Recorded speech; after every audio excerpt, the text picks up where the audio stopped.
So students, हमारा आज का टॉपिक है requisites of a good average और मेजर्स ऑफ सेंट्रल टेंडेंसी कि एक अच्छे एवरेज के मेथड में ऐसे कौन कौन से गुण होने चाहिए।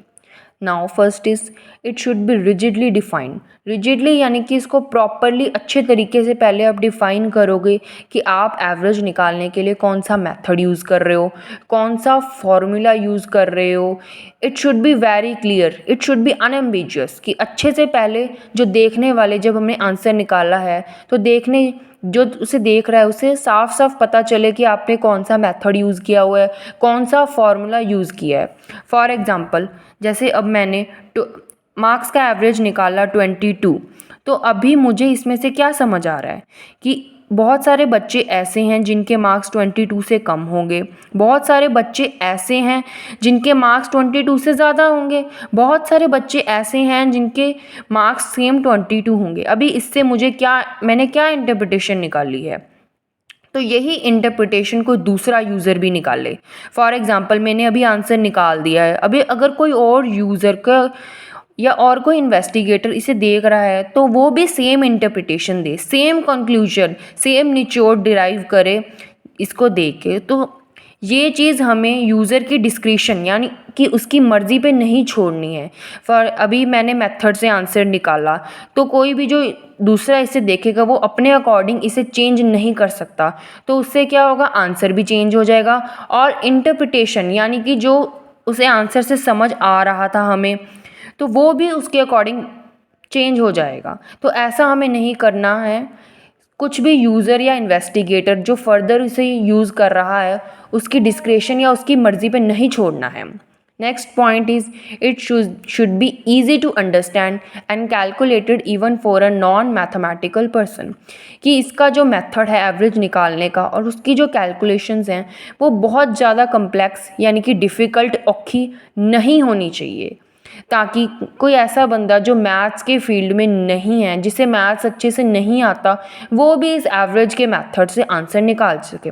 But one thing should be clear in your mind, एक बात अच्छे से याद रखना कि मेथड इतना भी इजी नहीं होना चाहिए या कैलकुलेशन इतनी भी ज़्यादा इजी नहीं करनी है कि उसकी एक्यूरेसी ही ख़त्म हो जाए, कि हमारा आंसर ही गलत हो जाए, कि उसकी एक्यूरेसी के साथ कोई भी कॉम्प्रोमाइज़ हमें नहीं करना।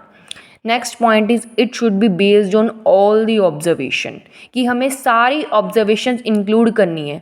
अभी फॉर एग्जांपल एक क्लास में 10 स्टूडेंट्स हैं, हमें इन सब की हमें बतानी है कि क्लास की एवरेज मार्क्स क्या है।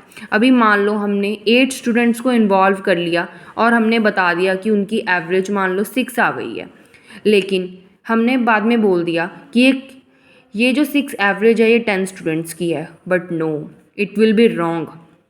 तो अगर हमें बताना है कि 10 स्टूडेंट्स की एवरेज कितनी है तो हमें 10 के 10 स्टूडेंट्स के मार्क्स इंक्लूड करने पड़ेंगे। हमें सारी ऑब्जर्वेशन, सारी वैल्यूज़ हमको अपनी एवरेज कैलकुलेशंस में यूज़ करनी पड़ेंगी। अगर हमने 8 कर ली, 9 कर ली, तो वो गुड एवरेज नहीं होगी। It should B suitable for further mathematical treatment, कि हमने जो एवरेज निकाली है उसकी इम्पॉर्टेंस के बारे में ये पॉइंट है कि मान लो हमने ये एवरेज निकाल तो ली, हमने इससे कंक्लूजन डिराइव कर लिया, चलो हमारी प्रॉब्लम सॉल्व होगी, लेकिन आगे जाके ये किसी भी थ्योरी में, किसी भी फर्दर चैप्टर में काम आ ही नहीं रही है, तो उसकी इम्पॉर्टेंस, उसकी यूटिलिटी कम हो जाएगी। तो यानी कि एवरेज का मेथड ऐसा होना चाहिए कि वो आगे जाके भी काम आए, तभी उसकी इम्पॉर्टेंस बनी रहेगी। It should be affected as little as possible by fluctuations of sampling. अभी ये मैं आपको एग्जांपल देके बताती हूँ। फॉर एग्जांपल एक कॉलेज है, हमने उसमें से एक 10 पर्सन्स का ग्रुप लिया, सभी क्लासेस में से एक एक बंदा ले लिया, तो 10 पर्सन्स का ग्रुप हो गया। हमने उसकी एवरेज निकाल ली 5, तो हमने उसके बाद एक ग्रुप और लिया 10, उसकी एवरेज हमने निकाल ली 9। नो, तो ये चीज़ होनी चाहिए। हम क्या चीज़ मान के चलते थे कि जो सैंपल का एवरेज आएगा वही हमारे पॉपुलेशन का एवरेज होगा, लेकिन तो ये एवरेज ऐसी होनी चाहिए, सैम्पलिंग स्टेबिलिटी उसमें होनी चाहिए कि अगर हम सैम्पल चेंज कर लें तो उसमें बहुत ज़्यादा वेरिएशंस नहीं आना चाहिए, बहुत ज़्यादा चेंज नहीं आना चाहिए। हम एक और ग्रुप ले लेते हैं, उसकी एवरेज आ जाती है 5.5, तो यानी कि ये चीज़ सही है। थोड़ा सा वेरिएशन, थोड़ा सा चेंज हो सकता है, बहुत ज़्यादा डिफरेंस उसमें नहीं होना चाहिए। And the next point is it should not be affected much by extreme observations. extreme values मैंने आपको पिछले लेक्चर में बताई थी कि क्या होती हैं। अभी कुछ वैल्यूज़ मान लो सीरीज़ में बहुत ज़्यादा बड़ी हो जाती हैं, बाकी सारी नॉर्मल हो जाती हैं, और कुछ वैल्यूज़ ऐसी होती हैं बहुत छोटी होती हैं, बाकी वैल्यूज़ आपस में मेल खा रही होती हैं। अभी जैसे ये सीरीज़ है, इसमें 40, 46, 44 और 120 है। अभी इस सीरीज़ में ये तीनों वैल्यूज़ तो 40 वाली लाइन में है, लेकिन एक 120 है जो कि उससे बहुत दूर है। अब जब हम एवरेज निकालेंगे तो अगर हम इसको इंक्लूड करेंगे तो हमारी एवरेज का जो आंसर है वो थोड़ा सा डिफरेंट आएगा। तो यानी कि अगर हम इसको इंक्लूड करेंगे तो हमारी एवरेज का आंसर बहुत ज़्यादा डिफरेंट हो जाएगा।